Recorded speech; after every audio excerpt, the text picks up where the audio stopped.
Hello everyone and welcome back.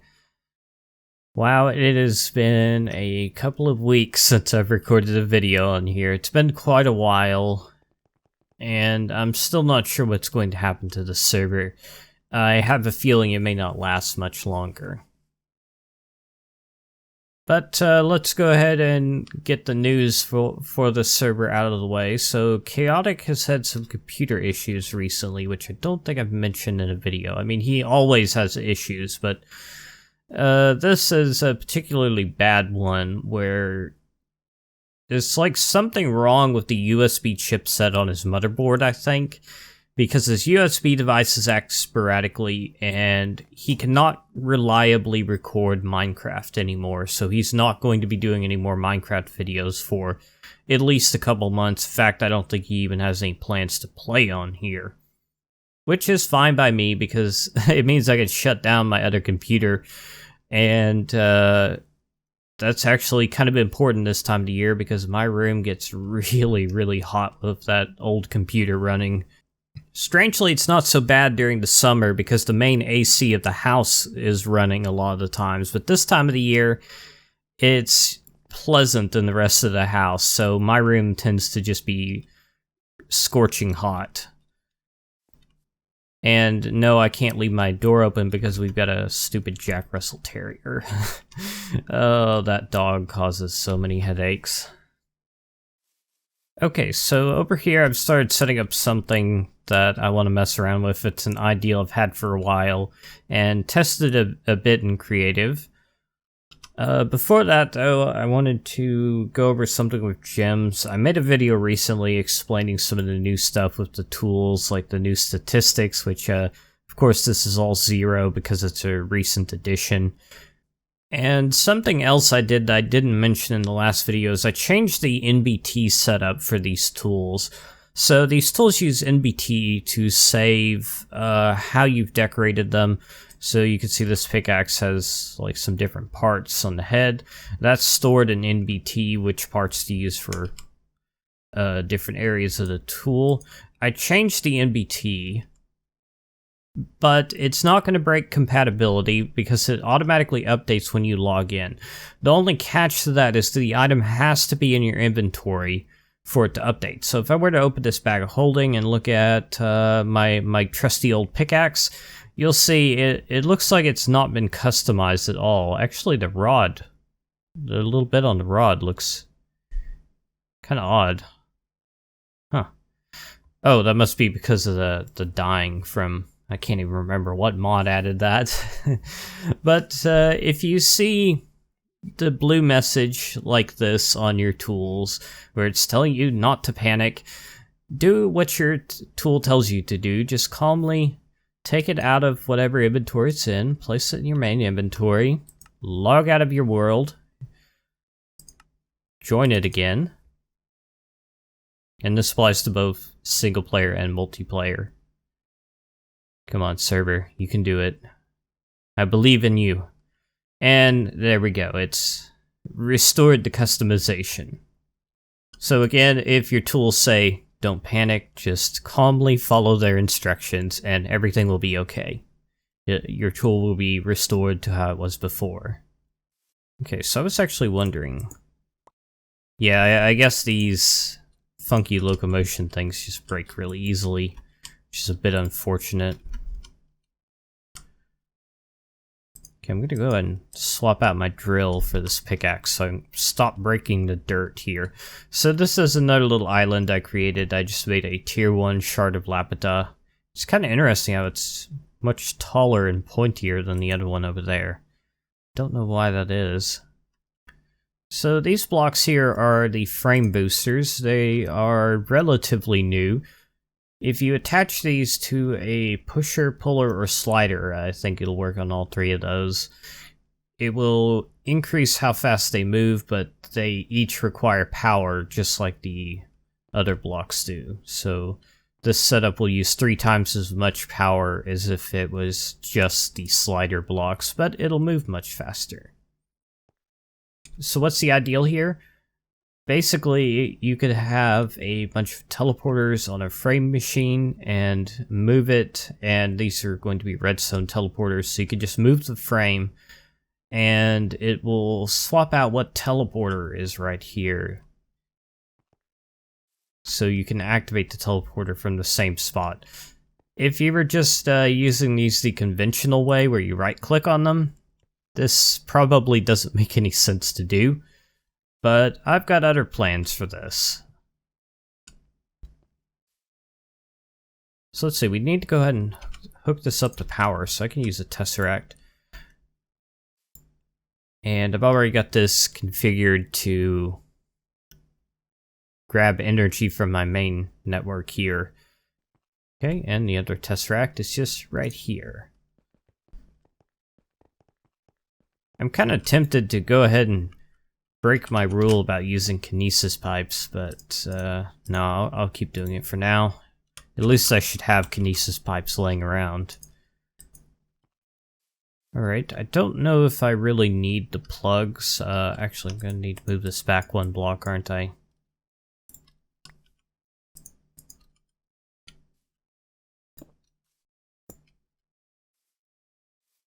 But I'll go ahead and put some plugs in. Yeah, I think that might be necessary so there aren't any loops.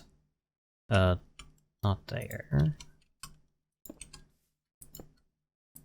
Just like that. Does that not work? Oh, I have to configure it, right. Energy mode receive only. And this one hasn't been configured. Right.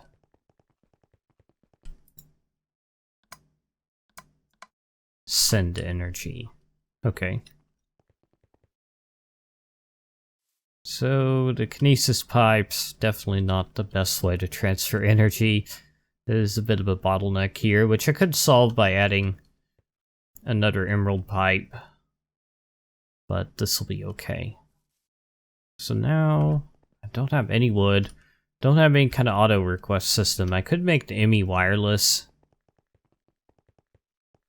but probably won't bother. I'll just grab a few levers for now. Okay, and let's just test this out. Oh, that's spitting out stack traces on the server, but it is working. That does seem pretty fast compared to not having the boosters.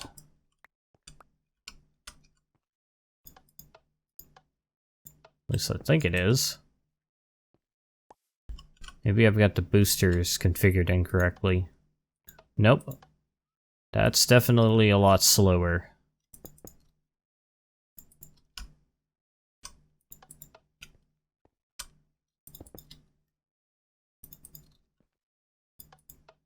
Can't really tell the difference between having one booster and two.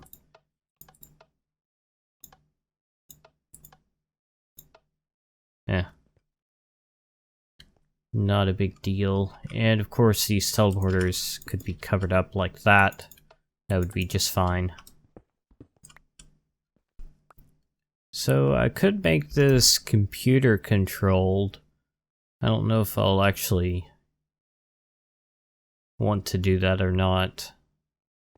I'd probably just leave it manual, but I could have this hooked up to a computer, and I think the way to detect which teleporter you're on would be to have something like a redstone block connected to frames, and then you can just put some redstone along the frames, and by reading the redstone value you could tell where the frame machine is. That would probably work. Might actually want to have that on a separate layer just to make sure it doesn't interfere with the teleporters.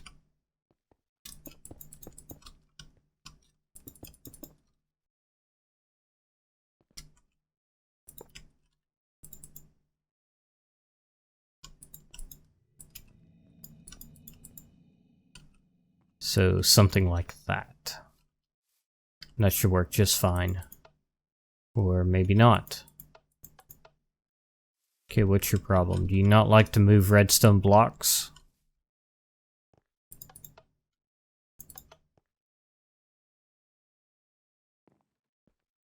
I broke something. Okay. Oh, it must be latching onto the levers here. Okay. There we go. So that does work.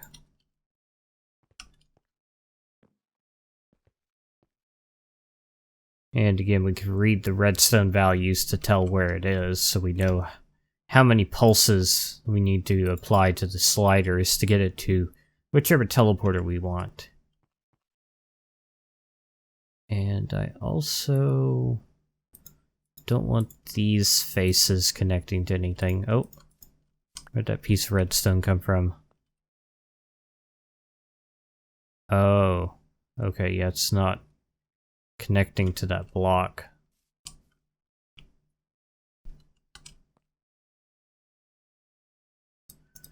Okay, I know a good fix for that. How about that? That would work, right?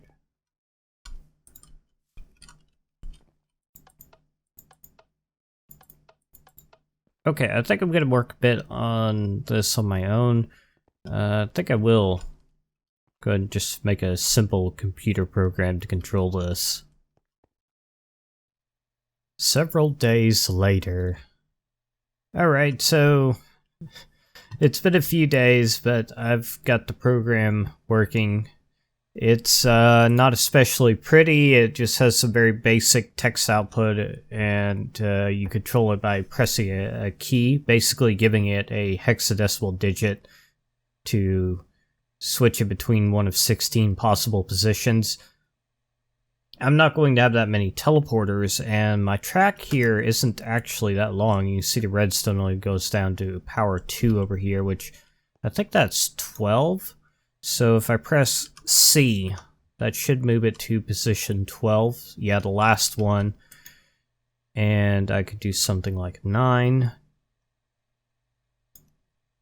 And what if I pressed F? Try to move it to position 15. Well, it's going to keep going, actually a little bit further than I would have liked for it to. But it'll still be able to recover from that, I'm pretty sure. Yeah, definitely will. So it's going to believe that it's on position 13, I think, because it's actually reading the position based on this redstone signal. So if you do accidentally put in a number that's out of the range of your track, it's okay. So let's go ahead and try to move it back to 0. So yeah, it was on position 13, and that's just going to move it back to the ruby teleporter. There we go. Perfect.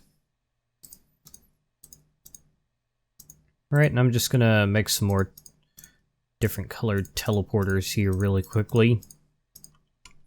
And set these up. I don't know if I'm gonna need this many. Probably not. There we go. It's a few teleporters. Actually, I need to borrow one of these for testing something. Just put you over here for now and link it to an anchor, say over here. Alright, so I don't really remember what I said in the first half of this episode. I probably should have gone back and watched that.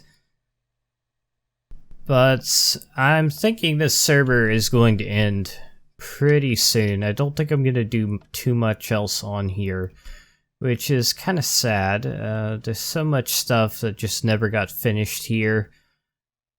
But server's been kind of finicky. It's just a headache to work with, and I kind of want to start fresh personally. I do enjoy a good fresh start. And there have been some changes to gems that make the early game a little bit more enjoyable, which I'll cover in just a minute. So what I want to do here, let's see, is this, yeah, that's Silk Touch, okay. So I want to get some glass and a certain other block, and I'll be right back. Oh, and I just realized I forgot to go into full screen. I'm playing in a maximized window, so there may be some stuff that's cut off. I apologize for that. See, let's go ahead and make that extend all the way down. Put a pressure plate on here. I don't see any reason why this wouldn't work, but I'm sure it's a good idea to test it. So yeah, do some levers here. Oh, because of hollow inventory. Surprise has been spoiled. Great. Okay, well, just let me put a little catcher over here with some water. There we go. Oh, and one more thing. We need... I'll just use a redstone block.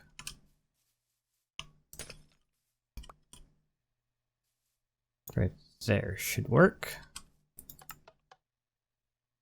Okay, what did I do wrong? Does TNT not activate pressure plates?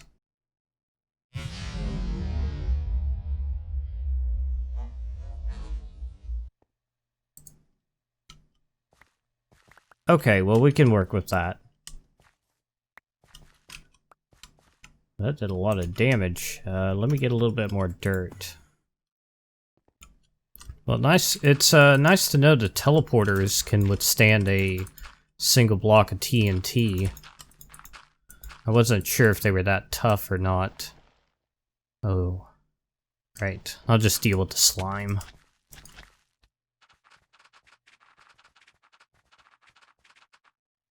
Okay, good enough. Okay, bed. Why do you not work? Okay, yeah. Server's just having issues, that's all. Okay, so a quick fix for this is to just put a timer on the teleporter. It'd probably be best to use a blue power timer, so...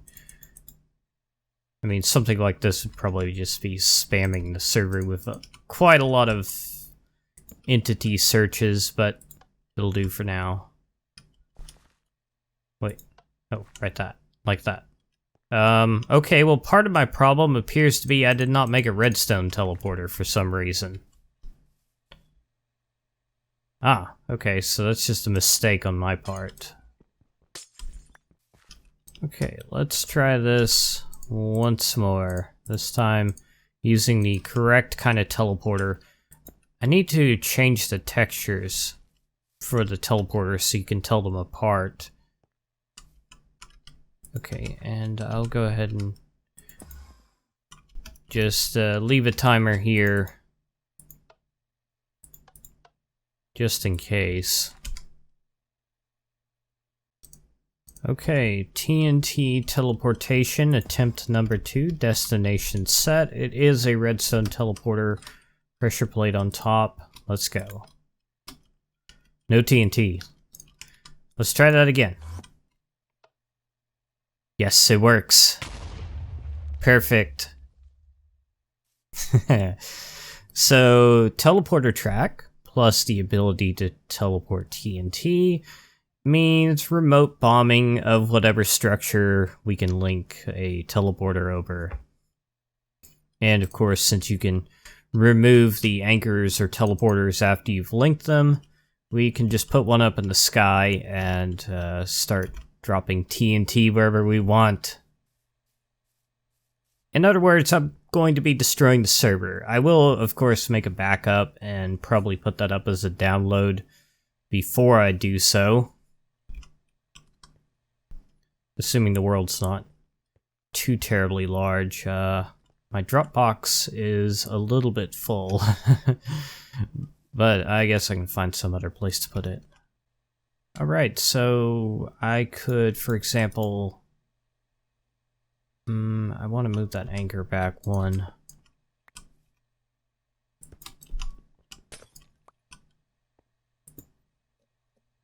So we can surround this with glass and then have the dispenser up above with the redstone block.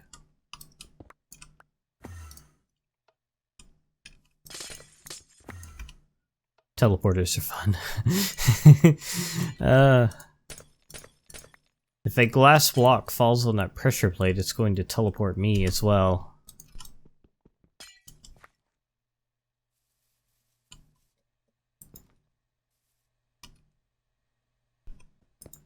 Only bad thing about the mana glass is it's a bit hard to see, but I guess that's one of the good things about it as well. Okay, so we can have our redstone block. Where is it? Did it just fall off the world or off the island? Not the world. That's entirely possible. I don't know what happened to it. Oh well, just a redstone block.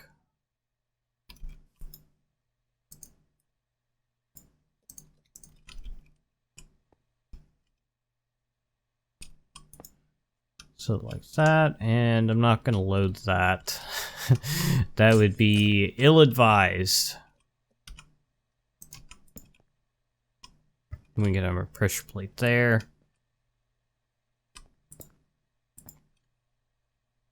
Easy enough. I might even be able to, actually, instead of our pressure plate, we can have that running on a timer, and then we can have a bucket of water here, so that even if we screw up, we're not going to blow up everything.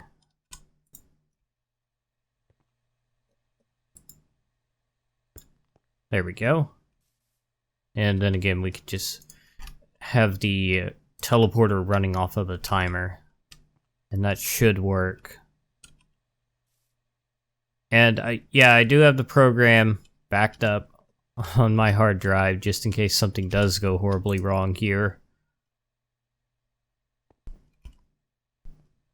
But I'm not going to use this today. I think that's about all we need to do with this.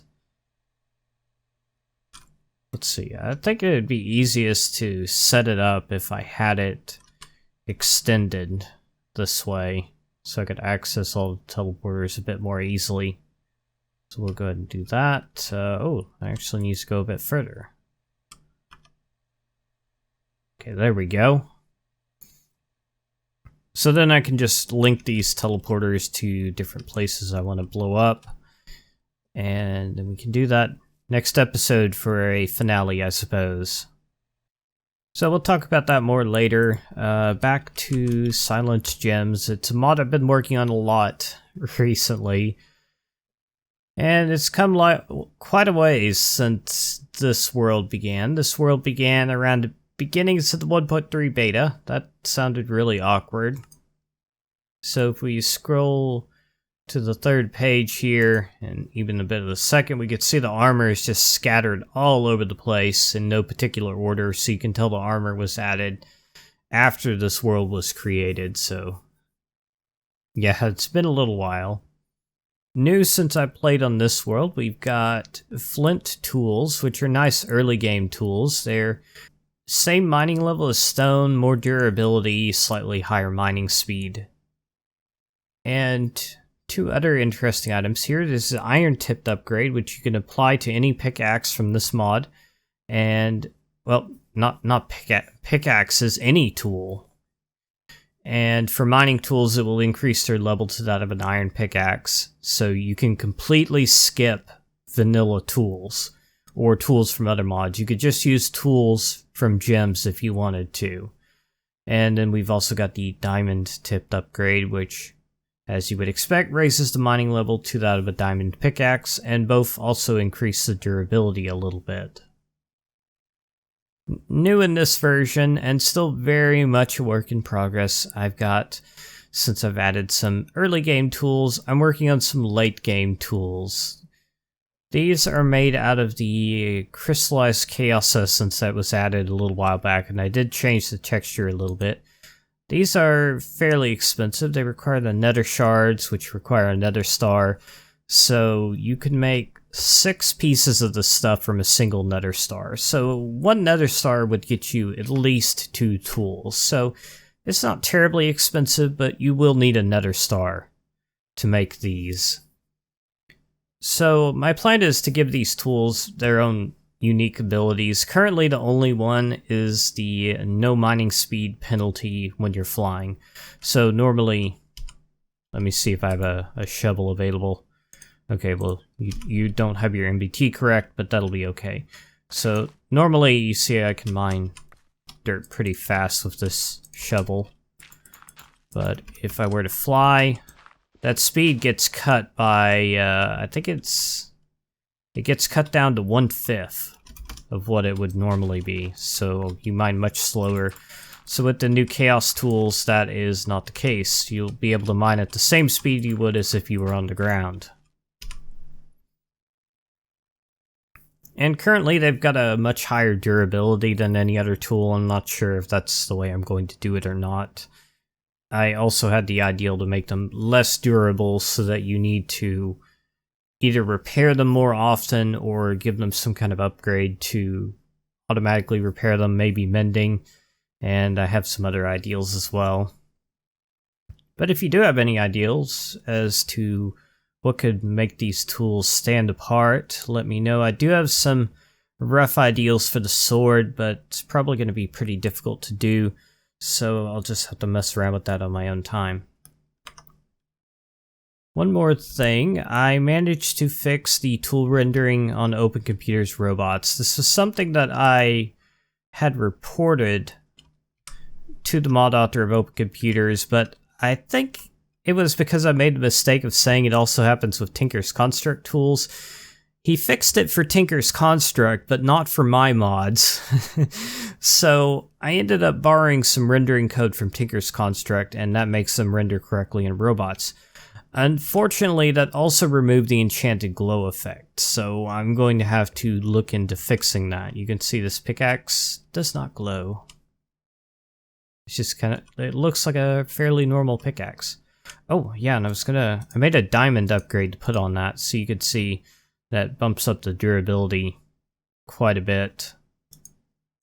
And you can even see it on the tools. It's got little diamond-colored tips on the end.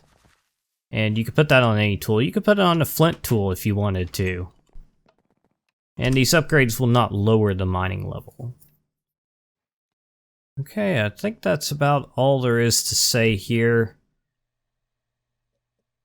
So, kinda hate that this world is ending already, but it's causing problems.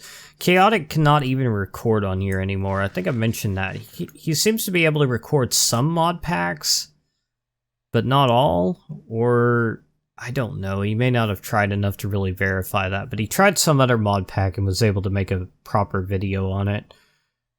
And he's just having the craziest issues I have ever seen. Movie studio doing some kind of weird rainbow-colored acid trip thing to him. I don't even know. His computer is like really broken. Alright, and I may cut this depending on how long this episode is, but what I'm thinking of doing next is not making another custom mod pack. There's one that was released on Curse recently, and I meant to look, does it have Open Computers? I hope it does. Please, no it does not. I don't know. Well, it's called Modular Mayhem, and one reason it's interesting to me is it has a lot of mods I've never used before, and it has both Silence Gems and Super Multi-Drills in it. So I might have to add in Open Computers. I don't know if I can live without that. But otherwise, I could just leave the pack alone, let it update on its own, aside from, you know, putting up development versions of gems. So that would be kind of nice. It'd be less of a headache at the very least. But it's something I'm still considering at this point. Alright, so thank you for watching this video. Next episode we will probably be destroying the world. And then I have no idea where we'll be going from there. So see you next time.